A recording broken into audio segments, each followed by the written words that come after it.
ಎಲ್ಲರಿಗೂ ನಮಸ್ಕಾರ. ದೈವ ಸಂದೇಶ ಚಾನಲ್ಗೆ ಸ್ವಾಗತ. ನಮ್ಮೆಲ್ಲರ ಪಯಣ ಕತ್ತಲಿನಿಂದ ಬೆಳಕಿನ ಹಾದಿಗೆ. ನಾವು ಇವತ್ತು ಮಾತನಾಡುತ್ತಿರುವುದು ಮುಖ್ಯವಾದ ವಿಷಯದ ಬಗ್ಗೆ, ಅಂದರೆ ನಮ್ಮ ಮನೆಯ ಅಂಗಳದಲ್ಲಿ ಇರುವ ತುಳಸಿ ಮಾತೆಯ ಬಗ್ಗೆ. ತುಳಸಿ ಮಾತೆ ಎಂದರೆ ಮಹಾಲಕ್ಷ್ಮಿಯ ಸ್ವರೂಪದ ದೈವಿಕ ಸಂಕೇತ. ತುಳಸಿ ಎಂದರೆ ಕೇವಲ ಒಂದು ಗಿಡ ಅಲ್ಲ, ಅವಳು ನಮ್ಮ ಸನಾತನ ಧರ್ಮದಲ್ಲಿ ಸಾಕ್ಷಾತ್ ಮಹಾಲಕ್ಷ್ಮಿಯ ದಿವ್ಯ ಸ್ವರೂಪ.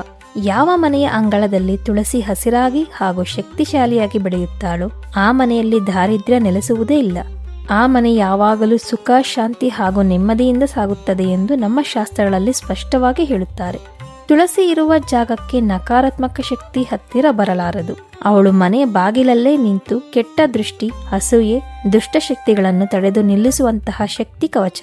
ಮಹಾಲಕ್ಷ್ಮಿ ಯಾವ ರೂಪದಲ್ಲಿ ಮನೆಗೆ ಬರುತ್ತಾಳೆ ಎಂದು ಕೇಳಿದರೆ, ಶಾಂತಿ, ಸಮೃದ್ಧಿ ಮತ್ತು ಪವಿತ್ರತೆಯ ರೂಪದಲ್ಲಿ ಬರುತ್ತಾಳೆ. ಅದೇ ರೂಪವೇ ತುಳಸಿ.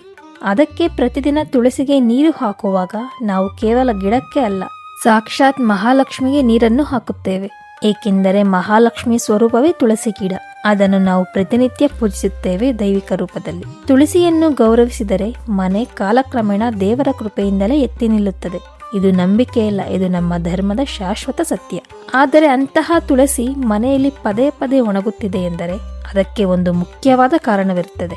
ಎಷ್ಟೇ ನೀರು ಹಾಕಿದರೂ, ಎಷ್ಟೇ ಜಾಗ್ರತೆ ವಹಿಸಿದರೂ ಹಾಗೂ ಒಳ್ಳೆಯ ಪೋಷಕಾಂಶ ಇರುವ ಗೊಬ್ಬರವನ್ನು ಹಾಕಿದರೂ ತುಳಸಿ ಗಿಡ ಒಣಗಿದ ನಂತರ ಮತ್ತೆ ಬೇರೆ ಗಿಡ ತಂದು ನೆಟ್ಟರೂ ಅದು ಮತ್ತೆ ಸ್ವಲ್ಪ ದಿನ ಕಾಲಕ್ರಮೇಣ ಕಳೆದ ನಂತರ ಅದು ಮತ್ತೆ ಒಣಗಿ ಬಾಡಿ ಹೋಗುತ್ತದೆ.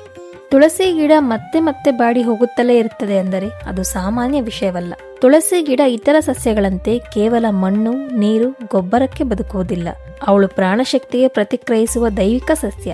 ಮನೆಯೊಳಗೆ ನಿರಂತರ ಜಗಳ, ಅಸೂಯೆ ತುಂಬಿದ ಮಾತುಗಳು, ಪಾಪ ಭಾವನೆ ಉಂಟು ಮಾಡುವ ವರ್ತನೆಗಳು, ಈ ಎಲ್ಲಾ ಕಾರಣಗಳು ನಕಾರಾತ್ಮಕ ಶಕ್ತಿಯನ್ನು ಸೃಷ್ಟಿಸುತ್ತದೆ. ಅಂತಹ ಶಕ್ತಿಯನ್ನು ಮೊದಲು ಅನುಭವಿಸುವುದು ಮನೆಯಲ್ಲಿರುವ ತುಳಸಿ. ನೀವು ಪೋಷಣೆ ಮಾಡುತ್ತಿದ್ದರೂ ತುಳಸಿ ಬಾಡುತ್ತಿದ್ದಾಳೆ ಎಂದರೆ ಅವಳು ನಮ್ಮ ಮನೆಯ ಮೇಲೆ ಬಿದ್ದ ನಕಾರಾತ್ಮಕ ಶಕ್ತಿಯನ್ನು ತಾನು ತೆಗೆದುಕೊಂಡು ನಮ್ಮ ಕುಟುಂಬವನ್ನು ಕಾಪಾಡಲು ತನ್ನ ಶಕ್ತಿಯನ್ನು ತ್ಯಾಗ ಮಾಡುತ್ತಿದ್ದಾಳೆ ಎನ್ನುವ ಅರ್ಥ. ಇನ್ನೊಂದು ಪ್ರಮುಖ ಕಾರಣವೇನೆಂದರೆ ನಾವು ತಿಳಿಯದೆ ಮಾಡುವ ಅಪಚಾರಗಳು. ಸಂಜೆ ನಂತರ ಸ್ಪರ್ಶಿಸುವುದು ಹಾಗೂ ಮುತ್ಸಂಜೆ ಹೊತ್ತಲ್ಲಿ ಪೂಜೆ ಮಾಡಿದ ತುಳಸಿ ಗಿಡವನ್ನು ಕೀಳುವುದು, ದಳಗಳನ್ನು ಕೀಳುವುದು, ತುಳಸಿಯ ಬಳಿ ಅಶುದ್ಧ ವಸ್ತುಗಳನ್ನು ಇಡುವುದು, ಮನೆಯ ಮುಂದೆ ಇರುವ ತುಳಸಿಗೆ ಭಕ್ತಿಯಿಂದ ಪೂಜೆ ಮಾಡದೇ ಇರುವುದು, ಇವುಗಳೆಲ್ಲವೂ ತುಳಸಿಯ ದೈವಿಕ ಪ್ರಾಣಶಕ್ತಿಗೆ ಗಾಯ ಮಾಡುತ್ತವೆ. ಪೋಷಣೆ ಮಾತ್ರ ಸಾಕಾಗುವುದಿಲ್ಲ, ಶುದ್ಧತೆ, ಶಾಂತಿ ಮತ್ತು ಭಕ್ತಿ ಇವು ಇದ್ದಾಗ ಮಾತ್ರ ತುಳಸಿ ಅರಳುತ್ತಾಳೆ.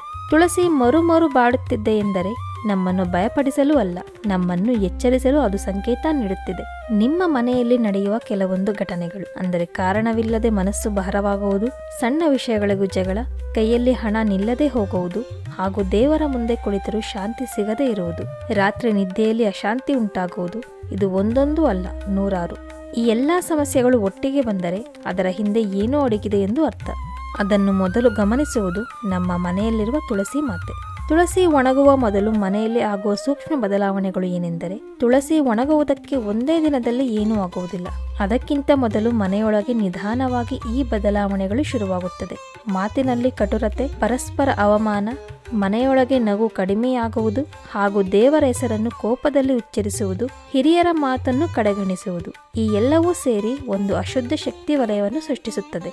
ಆದರೆ ಅದನ್ನು ನೀವು ಕಾಣಲಾರಿರಿ, ಆದರೆ ತುಳಸಿ ಮಾತೆ ಅದನ್ನು ಕಾಣುತ್ತಾಳೆ. ದೃಷ್ಟಿಯು ಮಾತಿಲ್ಲದೆ ಬರುವಂತಹ ಅಪಾಯ. ಎಲ್ಲಾ ದೃಷ್ಟಿಯು ಅಯ್ಯೋ ಎನ್ನುವ ಮಾತಿನಿಂದ ಬರುವುದಿಲ್ಲ.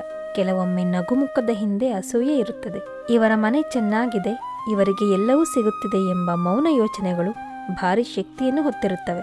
ಅಂತಹ ದೃಷ್ಟಿ ಬಿದ್ದಾಗ ಮೊದಲು ರಕ್ಷಿಸುತ್ತಾಳೆ ತುಳಸಿ ಮಾತೆ. ಅವಳು ನಿಮ್ಮ ಮನೆಯ ಬಾಗಿಲಲ್ಲೇ ಆ ಶಕ್ತಿಯನ್ನು ತಡೆದು ನಿಲ್ಲಿಸುತ್ತಾಳೆ. ಆದರೆ ಎಷ್ಟು ದಿನ ತುಳಸಿ ಮಾತೆ ಎಲ್ಲಾ ಶಕ್ತಿಯನ್ನು ತಡೆದು ನಿಲ್ಲಿಸುತ್ತಾಳೆ? ಒಂದು ಹಂತದಲ್ಲಿ ಅವಳ ಶಕ್ತಿಯೇ ಕ್ಷೀಣಿಸುತ್ತದೆ. ಅದೇ ಕ್ಷಣ ತುಳಸಿ ಬಾಡಲಾರಂಭಿಸುತ್ತದೆ. ಇನ್ನು ನಾವು ತಿಳಿಯದೆ ಆಹ್ವಾನಿಸುವಂತಹ ನಕಾರಾತ್ಮಕ ಶಕ್ತಿಗಳು. ನಕಾರಾತ್ಮಕ ಶಕ್ತಿ ಎಂಬುದು ಹೊರಗಿನಿಂದ ಮಾತ್ರ ಬರುವುದಿಲ್ಲ, ನಾವು ತಾನೇ ಅದಕ್ಕೆ ಬಾಗಿಲು ತೆರೆಯುತ್ತೇವೆ. ಯಾವ ರೀತಿ ಎಂದರೆ, ದೇವರ ಫೋಟೋ ಮುಂದೆ ನಿಂತು ಜಗಳವನ್ನು ಆಡುವುದು, ಕೆಟ್ಟ ಮಾತುಗಳನ್ನು ಆಡುವುದು, ದೇವರು ಇದ್ದರೆ ಹೀಗೆ ಆಗುತ್ತಾ ಎನ್ನುವ ಪ್ರಶ್ನೆ, ಸುಳ್ಳಿನ ಮೇಲೆ ಸುಳ್ಳನ್ನು ಹೇಳುವುದು, ಮನೆಯಲ್ಲಿ ಚಿಕ್ಕ ಪುಟ್ಟ ವಿಷಯಕ್ಕೆ ಕೂಗಾಡುವುದು ಹಾಗೂ ಶಾಪದ ಮಾತುಗಳನ್ನು ಆಡುವುದು, ಒಳ್ಳೆಯ ಮಾತುಗಳಿಗಿಂತ ಕೆಟ್ಟ ಮಾತುಗಳನ್ನು ಮನೆಯಲ್ಲಿ ಅತಿಯಾಗಿ ಉಪಯೋಗ ಮಾಡುವುದು, ಈ ಎಲ್ಲ ಮಾತುಗಳು ಶಬ್ದ ಮಾತ್ರ ಅಲ್ಲ, ಅವು ಒಂದು ದೈವಿಕ ಶಕ್ತಿಗಳು. ಇವೆಲ್ಲ ನಕಾರಾತ್ಮಕ ಶಕ್ತಿಯು ಮನೆಯೊಳಗೆ ನೆಲೆಸಿದರೆ ಮೊದಲು ದೈವತ್ವ ದೂರವಾಗುತ್ತದೆ.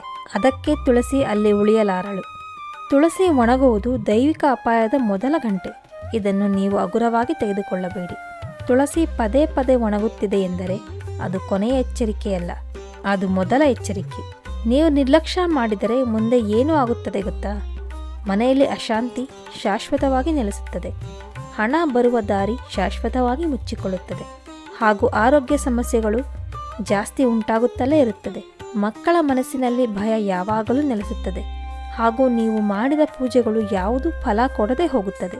ಈ ಮಾತುಗಳೆಲ್ಲವೂ ಭಯ ಹುಟ್ಟಿಸಲು ಹೇಳುತ್ತಿಲ್ಲ, ಇವು ಶಾಸ್ತ್ರಗಳು ನೀಡುವಂತಹ ಎಚ್ಚರಿಕೆಯ ಮಾತುಗಳು.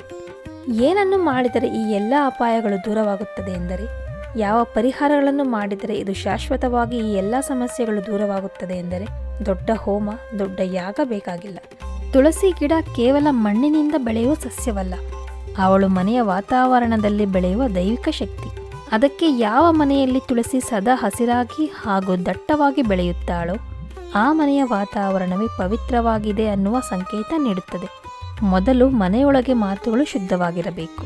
ನಿರಂತರ ಜಗಳ, ಕೋಪ, ಅವಾಚ್ಯ ಶಬ್ದಗಳು ಇವು ಮನೆಗೆ ನಕಾರಾತ್ಮಕ ಕಂಪನಗಳನ್ನು ತರುತ್ತದೆ. ಅಂತಹ ಶಕ್ತಿಯನ್ನು ತುಳಸಿ ಸಹಿಸಲಾರಳು. ಮನೆಯಲ್ಲಿ ಇರುವವರು ಪರಸ್ಪರ ಗೌರವದಿಂದ ಮಾತನಾಡಬೇಕು. ಮನೆಯಲ್ಲಿ ಒಬ್ಬರನ್ನು ಇನ್ನೊಬ್ಬರು ನೋಯಿಸುವಂತಹ ಮಾತುಗಳು ಕಡಿಮೆಯಾದಂತೆ ತುಳಸಿ ಎಲೆಗಳು ಗಟ್ಟಿಯಾಗಿರುತ್ತವೆ, ಹಾಗೂ ಮನೆಯೊಳಗೆ ಮನಸ್ಸುಗಳು ಶಾಂತವಾಗಿರಬೇಕು. ಅಸೂಯೆ, ದ್ವೇಷ, ಕೋಪ ಇವುಗಳು ಕಣ್ಣಿಗೆ ಕಾಣದ ವಿಷದಂತೆ. ಅವು ಮೊದಲು ತಾಕುವುದು ತುಳಸಿ ಮಾತೆಗೆ. ಮನೆಯವರು ದಿನಕ್ಕೆ ಒಂದು ಕ್ಷಣವಾದರೂ ದೇವರ ಹೆಸರನ್ನು ಜಪ ಮಾಡಿದರೆ ತುಳಸಿ ಅದನ್ನು ಶಕ್ತಿಯಾಗಿ ಸ್ವೀಕರಿಸುತ್ತಾಳೆ. ಹಾಗೂ ಮನೆಯ ಶುದ್ಧತೆ ಬಹಳ ಮುಖ್ಯ. ತುಳಸಿಯ ಸುತ್ತಮುತ್ತ ಕಸ, ಚಪ್ಪಲಿ, ಪೊರಕೆ ಇವೆಲ್ಲವೂ ಅಶುದ್ಧ ವಸ್ತುಗಳು. ಈ ಎಲ್ಲ ವಸ್ತುಗಳು ಇದ್ದರೆ ಅವಳ ಪ್ರಾಣಶಕ್ತಿ ಕುಂಠಿತವಾಗುತ್ತದೆ. ಹಾಗೂ ತುಳಸಿ ಕಟ್ಟೆಯ ಬಳಿ ದೀಪ ಹಚ್ಚುವ ಸಂಪ್ರದಾಯ ಕೇವಲ ಆಚರಣೆಯಲ್ಲ, ಅದು ಮನೆಯ ಶಕ್ತಿಯನ್ನು ಬೆಳಗಿಸುವಂತಹ ಕ್ರಿಯೆ. ಹಾಗೂ ಮನೆಯವರ ನಡವಳಿಕೆಗಳು, ಸುಳ್ಳು, ವಂಚನೆ, ಅನ್ಯಾಯದಿಂದ ಬಂದ ಹಣ ಇವು ಮನೆಯ ಶಕ್ತಿಯನ್ನು ಕಲುಷಿತಗೊಳಿಸುತ್ತವೆ. ಅಂತಹ ಮನೆಯಲ್ಲಿ ತುಳಸಿ ದೀರ್ಘಕಾಲ ಹಸಿರಾಗಿ ಇರುವುದಿಲ್ಲ. ನ್ಯಾಯ, ಸತ್ಯ, ಧರ್ಮದ ಮಾರ್ಗದಲ್ಲಿ ಬದುಕುವ ಮನೆಯಲ್ಲಿ ತುಳಸಿ ತಾನಾಗಿಯೇ ಅರಳುತ್ತಾಳೆ. ತುಳಸಿ ಮಾತೆಯನ್ನು ಒಂದು ಗಿಡವಾಗಿ ಅಲ್ಲ, ಮನೆಯ ಹಿರಿಯ ತಾಯಿ ಎಂದು ಭಾವಿಸಿ ತುಳಸಿಗೆ ನೀರನ್ನು ಹಾಕುವಾಗ ಒಂದು ಕ್ಷಣ ಪ್ರಾರ್ಥನೆ ಮಾಡಿ, ತುಳಸಿ ಮಾತೆ ನಮ್ಮ ಮನೆ ಯಾವಾಗಲೂ ಸುಖ, ಶಾಂತಿ ಹಾಗೂ ಸಮೃದ್ಧಿಯಿಂದ ಇರಲಿ ಎಂದು ಕಾಪಾಡು ತಾಯಿ ಎಂದು ಪ್ರಾರ್ಥಿಸಿ.